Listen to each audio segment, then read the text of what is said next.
Bonjour et bonsoir, chers spectatrices, spectateurs. Bienvenue dans notre émission spirituelle Ma Rhapsodie et moi. J'espère que vous allez divinement bien et que jusque-là, vous avez passé un bon début de semaine.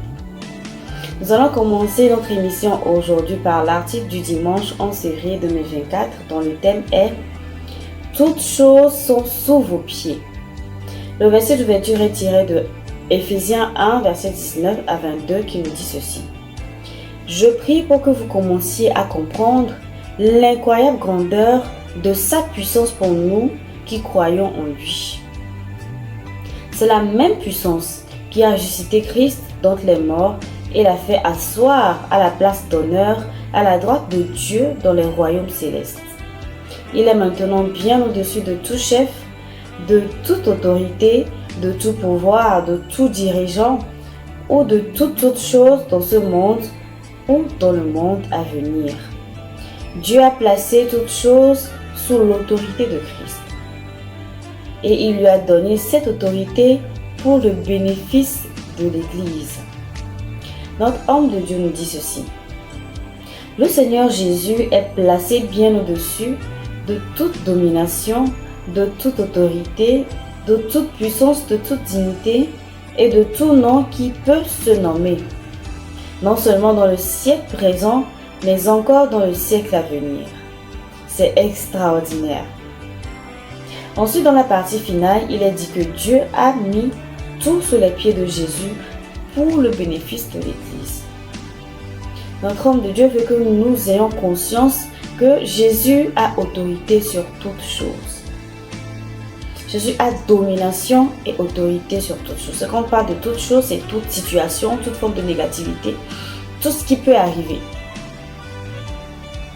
Et qui en bénéficie, c'est l'Église, c'est-à-dire nous les chrétiens. Donc il faut que nous soyons conscients que nous dominons tout, que nous avons autorité sur tout, que nous sommes des conquérants, que nous sommes des vainqueurs, que nous sommes des victorieux. Donc, il n'y a aucune situation qui peut nous dépasser. Il poursuit en disant ceci. Or, la domination de Christ sur toutes choses est au bénéfice de l'Église. Le Seigneur Jésus est à la tête du corps de l'Église. Cela signifie que toutes les choses vivantes et inertes sont donc sous les pieds de l'Église. Comprenez-vous pourquoi vous devez vivre en vainqueur chaque jour de votre vie? Toutes choses sont sous vos pieds, y compris Satan et ses cohortes de ténèbres. La mort, l'enfer, le monde, les circonstances, les choses vivantes et non vivantes sont sous votre domination. L'autorité, le règne et la domination de Christ sont à votre profit. Vous régnez par lui et pouvez faire toutes choses en son nom. Gloire à Dieu! Nous allons poursuivre avec l'article du lundi 12 février 2024 dont le thème est « Qu'est-ce qui est révélé en vous ?» Le verset d'ouverture est tiré de Colossiens 1, verset 27 qui nous dit ceci.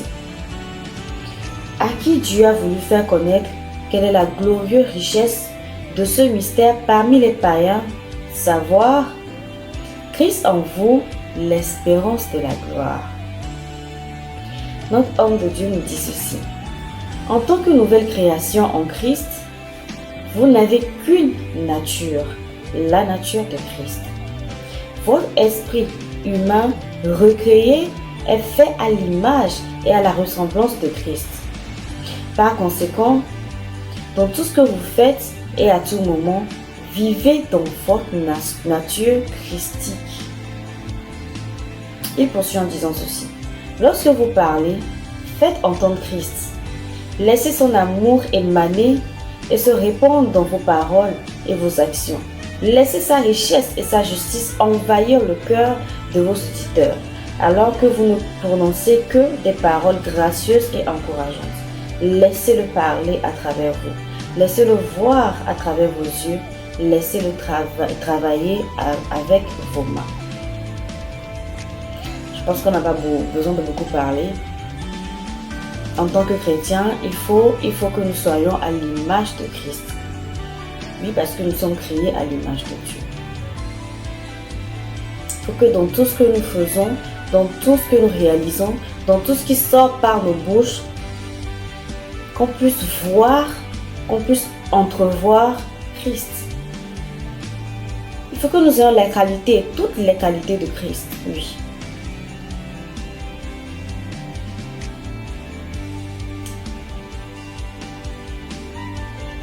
Notre homme de Dieu poursuit en disant ceci. Lorsque vous évaluez votre croissance spirituelle, l'une des choses que vous vérifiez est la mesure dans laquelle vos actions, votre attitude et votre caractère expriment ou dépeignent la justice ou le caractère de Christ. Alors nous allons poursuivre avec l'article du mardi 13 février 2024 dont le thème est « La parole en chair ». Et le verset d'ouverture est tiré de Jean 1, verset 14 qui nous dit ceci. « Et la parole a été faite chair et elle a habité parmi nous, pleine de grâce et de vérité. Et nous avons contemplé sa gloire, une gloire comme la gloire du Fils unique venu du Père. » Notre pasteur nous dit ceci. Notre verset d'ouverture fait référence à Jésus, la parole incarnée. Ils ont contemplé sa gloire alors qu'il parcourait les rues jusqu'à ce qu'il soit tué. Mais Dieu l'a ressuscité et a montré ouvertement qu'il était vivant, avec de nombreuses preuves infaillibles. Maintenant, il demeure en vous. Louez Dieu! Par là, notre homme de Dieu veut que nous ayons conscience que Jésus est la parole faite chair, est la parole personnifiée. Et en tant que chrétiens, quand nous recevons Christ en nous, nous sommes automatiquement cette même parole faite chair. Notre pasteur poursuit en disant ceci. Ainsi comme Jésus, vous êtes la parole en mouvement, car tel il est, tel nous sommes aussi dans ce monde. Confère 1 Jean, verset 4.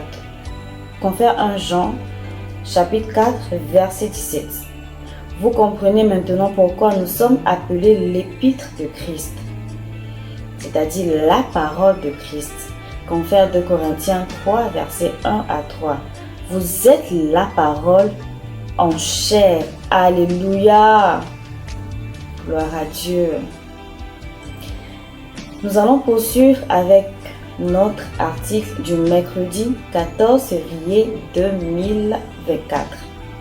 Le thème d'ouverture est « Soumettez-vous à l'esprit et à la parole ». Le verset d'ouverture est tiré de 2 Timothée 3, versets 16 à 17, qui nous dit ceci.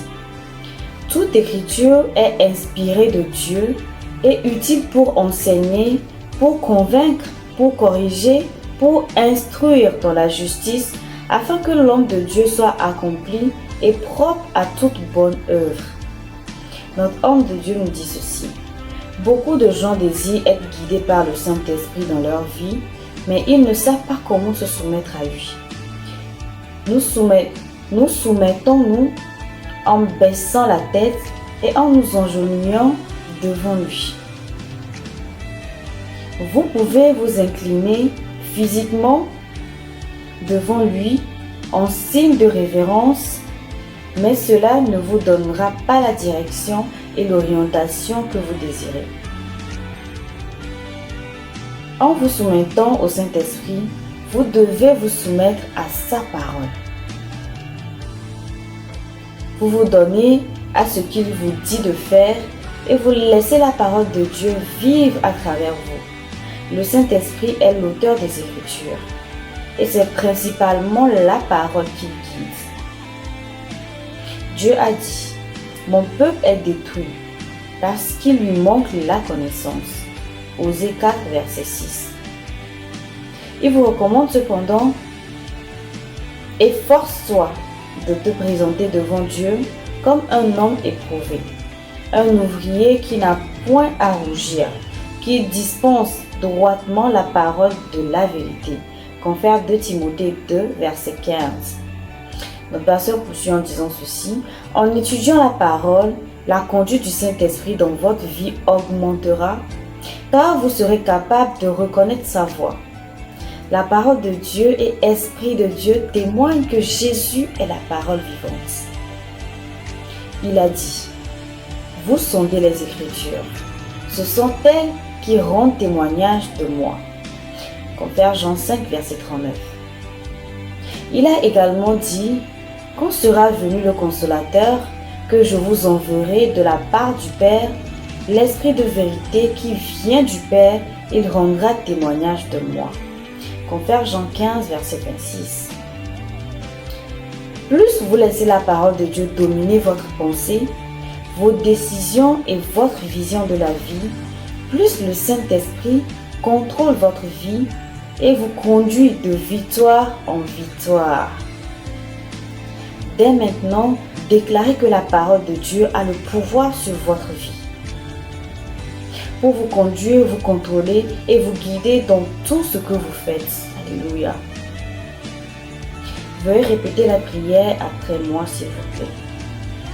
Cher Père, je te remercie pour le conseil intérieur que je reçois chaque jour de ton esprit lorsque j'étudie ta parole. J'ouvre mon esprit pour qu'il soit toujours plus réceptif à tes conseils divins, afin que je puisse connaître pleinement tes pensées, tes plans et tes desseins pour ma vie, et y marcher au nom de Jésus. Amen.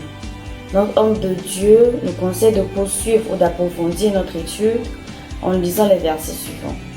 Jean 10, verset 27, Romains 8, verset 14. Alors, chers amis, j'espère que vous avez été bénis par notre émission d'aujourd'hui.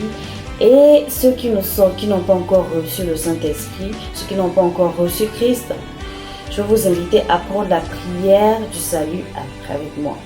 Veuillez répéter après moi, s'il vous plaît. Ô Seigneur Dieu, je crois de tout mon cœur en Jésus-Christ, Fils du Dieu vivant. Je crois qu'il est mort pour moi et Dieu l'a ressuscité des morts. Je crois qu'il est vivant aujourd'hui. Je confesse de ma bouche que Jésus-Christ est le Seigneur de ma vie à partir d'aujourd'hui. Par lui et en son nom, j'ai la vie éternelle. Je suis né de nouveau. Merci Seigneur d'avoir sauvé mon âme. Je suis désormais un enfant de Dieu. Alléluia. Félicitations, vous êtes désormais un enfant de Dieu. Vous êtes désormais chrétien, vous avez la gloire, vous avez la domination, vous avez l'autorité. Vous êtes vainqueur, vous êtes victorieux. Gloire à Dieu. Nous voici à la fin de notre émission. J'espère que vous avez été bénis d'une manière ou d'une autre. N'oubliez pas de partager, de liker, de commenter. Passez une excellente suite de journée et que le Seigneur vous bénisse, qu'il vous protège. Pour plus d'informations, n'hésitez pas à contacter le 92 24 08 21.